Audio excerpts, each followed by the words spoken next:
Have you ever noticed how making friends felt effortless when you were younger, but somehow became strangely difficult as you got older? As children, people become friends almost instantly.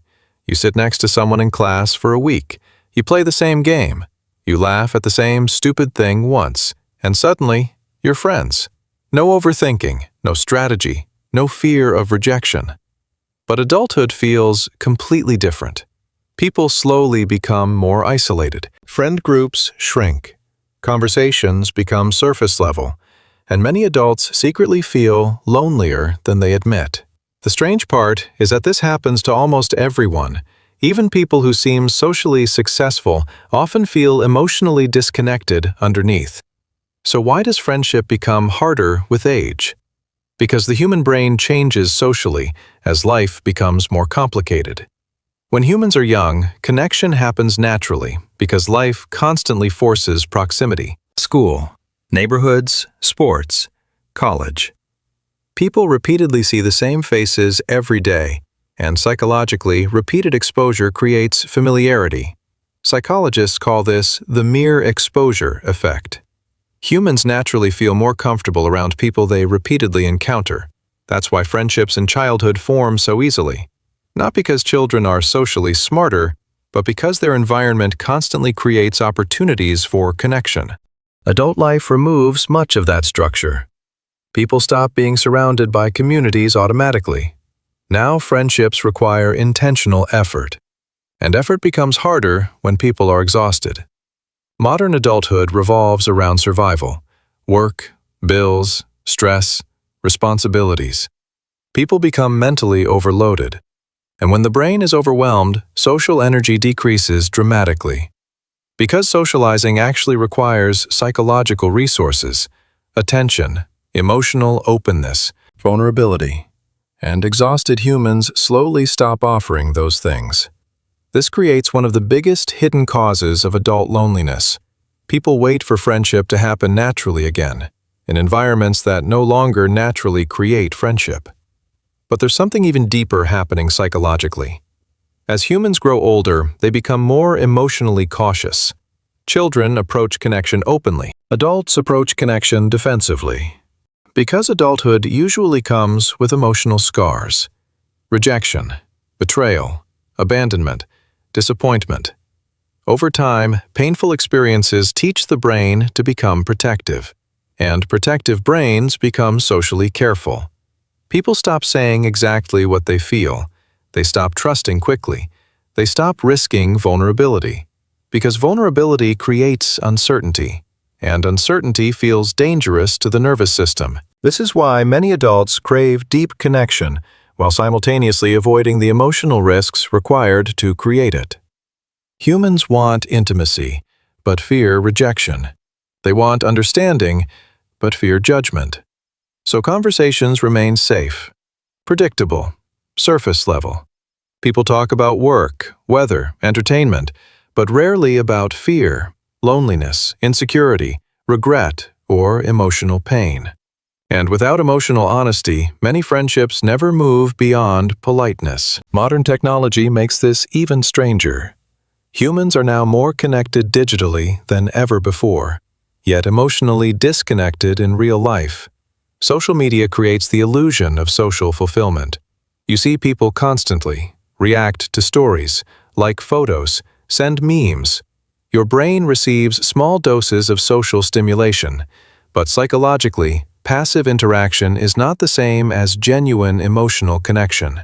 Humans need deeper forms of social bonding: eye contact, shared experiences, physical presence, emotional vulnerability. Without those things, people can remain socially surrounded while still feeling deeply alone. And loneliness affects the brain more than most people realize. Psychologists have found that social isolation activates many of the same pain systems involved in physical pain. Because from an evolutionary perspective, isolation was dangerous. Humans survived in groups. Being disconnected from the tribe could threaten survival itself. So the brain evolved to treat loneliness seriously. That's why emotional isolation can feel physically heavy. The brain interprets disconnection as a survival problem, and modern life accidentally intensifies this problem. People move frequently, change jobs constantly, spend more time online than in real communities. Even public spaces have changed. Years ago, humans interacted more naturally with neighbors, co-workers, and local communities. Now many people spend entire days interacting mostly through screens, and unfortunately, the human nervous system does not fully experience digital interaction as complete social fulfillment. That's why someone can spend hours online and still feel emotionally empty afterward. But there's another reason many people have fewer friends than they expected. Identity changes with age. As humans grow older, they slowly become more selective about who they emotionally connect with. When people are young, similarity creates friendship easily. Same school, same hobby, same age. But adulthood introduces values, priorities, and emotional compatibility. And not everyone grows in the same direction. Some people become more ambitious, some become more withdrawn, some become emotionally mature, others remain emotionally unavailable. Over time, many friendships quietly fade, not because of conflict, but because people psychologically evolve into different versions of themselves. And this process can feel painful because humans naturally mourn lost connection, even when separation is necessary. Many adults still miss old friendships that no longer make sense in their current lives, because nostalgia remembers emotional comfort more than incompatibility. The brain romanticizes the past. It remembers how connected people once felt, not always why they drifted apart. This is why adulthood often contains a strange emotional contradiction. People outgrow relationships while simultaneously grieving them.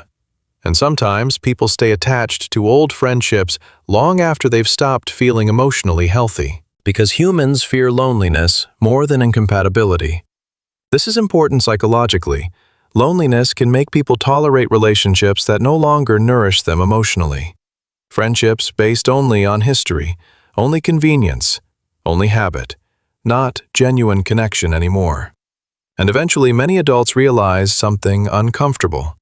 Being surrounded by people does not automatically remove loneliness, because loneliness is not simply the absence of people, it's the absence of emotional connection.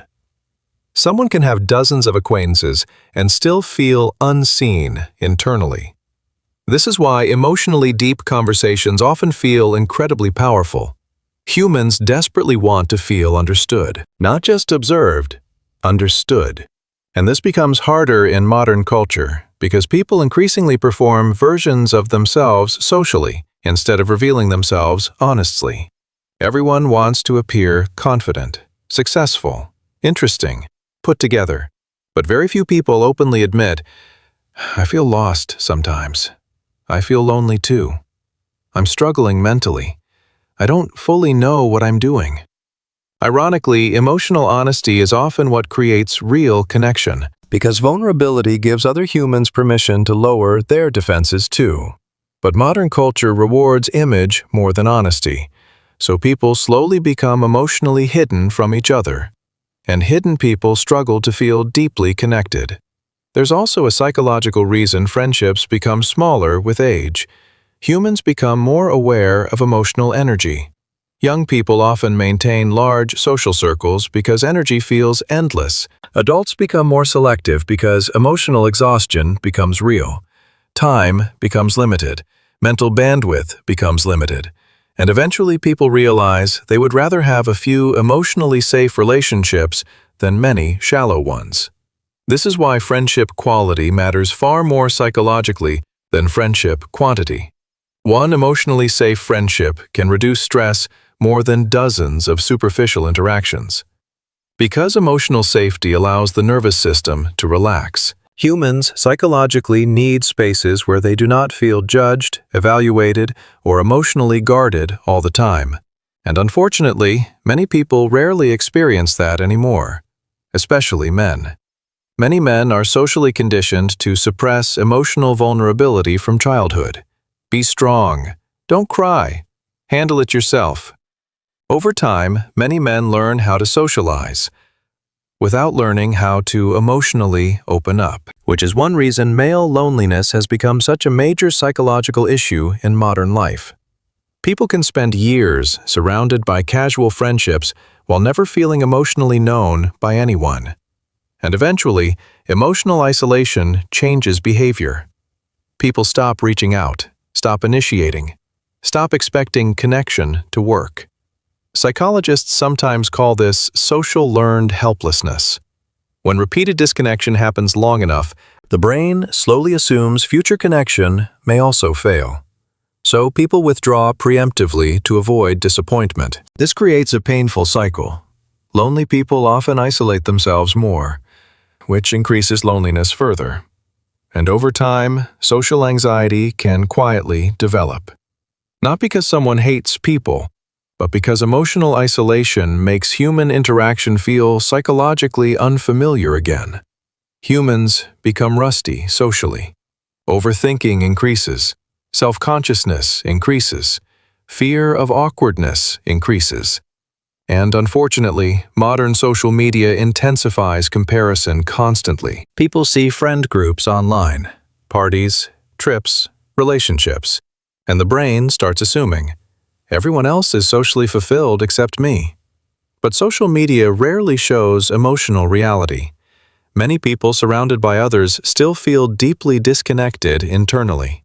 Humans are extremely good at hiding loneliness.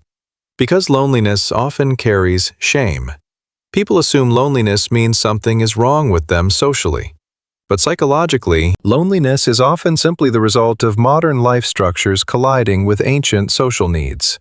The human brain evolved for tribes, not isolation, not constant relocation, not endless digital interaction. And this realization matters because many people blame themselves for struggles that are partially environmental. The modern world accidentally makes deep connection harder to maintain, especially as adulthood becomes more individualistic. People focus heavily on productivity and personal achievement, but humans are not psychologically designed to thrive emotionally in isolation. Achievement without connection often feels empty surprisingly quickly, because meaning is deeply connected to relationships. This is why some of the happiest moments in human life are often socially simple. Laughing uncontrollably with someone, feeling emotionally understood, talking honestly late at night, sharing experiences with people who feel safe. The nervous system craves belonging more than most people realize, and belonging does not require popularity. It requires emotional safety. That's why many people eventually stop chasing huge social circles. They start searching for people who feel psychologically calming, people they don't have to perform around, people who make silence feel comfortable instead of awkward, people who make them feel more like themselves instead of less.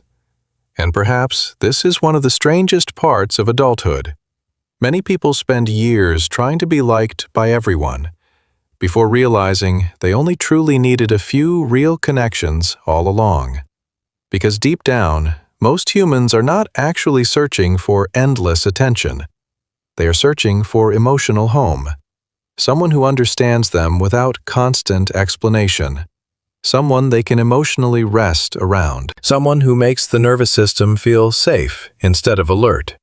And once people experience that kind of connection, they start caring far less about having large numbers of friends.